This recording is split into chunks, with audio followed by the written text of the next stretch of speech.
ലുഇനല്ലദീന കഫറൂ മിൻ ബനീ ഇസ്രായീല അലാ ലിസാനി ദാവൂദ് വഈസ ഇബ്നു മറിയം. സത്യനിഷേധികളായ ബനൂ ഇസ്രായേലുകാർ ശപിക്കപ്പെടാൻ ഒരു കാരണമുണ്ട്. എന്താ അറിയുക?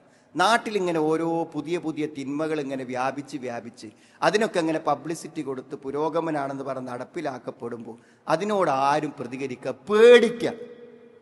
നമ്മുടെ ദീനിയായിട്ട് 5 നേരം നിസ്കരിച്ചാൽ അവൻ തീവ്രവാദിയാകുന്ന ഒരു കാലഘട്ടത്തിലേക്കാണ് പ്രചാരണങ്ങൾ പോകുന്നത്. ഒരു ഉദ്യോഗസ്ഥൻ അവൻ്റെ ഓഫീസിൽ നിന്ന് 5 നേരം നിസ്കരിക്കാൻ വേണ്ടി ഡ്യൂട്ടിയിൽ നിന്ന് ഇറങ്ങിയാൽ ഇവരെന്തോ ഒരു തീവ്രവാദിയാണോ എന്ന് ചോദിക്കത്തക്ക വിധത്തിലേക്ക് നമ്മുടെ പരിസരങ്ങൾ രൂപപ്പെട്ടു വരാൻ നമ്മൾ അനുവദിക്കാൻ പാടുണ്ടോ സുഹൃത്തുക്കളെ? പിന്നെ മതജീവിതം ഇവിടെ സാധ്യമാകൂ?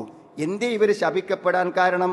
ദാലിക ബിമാ അസൗ വകാനൂ യഅ്തദൂൻ കാനൂ ലാ യതനാഹൗന അൻ മുൻകരിൻ ഫഅലൂ. സമൂഹത്തിൽ നടന്ന തിന്മകൾക്കെതിരെ അവരൊന്നും പ്രതികരിച്ചില്ല, ഒന്നും പറഞ്ഞില്ല. ഇതൊക്കെ ചോദിക്കണ്ടേ സുഹൃത്തുക്കൾ? എന്താ ഞങ്ങളെ കുട്ടികൾ വേറെ ഇരുന്നാൽ എന്താ പ്രശ്നം എന്ന് എല്ലാവരും ചോദിക്കണ്ടേ?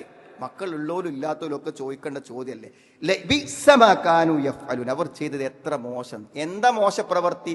തിന്മകൾക്കെതിരെ പ്രതികരിക്കാത്തതാണ് ഒരു സമൂഹം ശപിക്കപ്പെടാൻ കാരണമെന്ന് അള്ളാഹു സൂറത്ത് മായിദയിലെ 79-ാമത്തെ വചനത്തിൽ പറയുന്നു. ഗൗരവമാണ്. നമ്മളെല്ലാവരും പ്രതികരിച്ചോ? ഒരു വെറുപ്പെങ്കിലും മനസ്സ് തോന്നിയോ? അത് തോന്നണം എന്നാണ് പറയുന്നത്.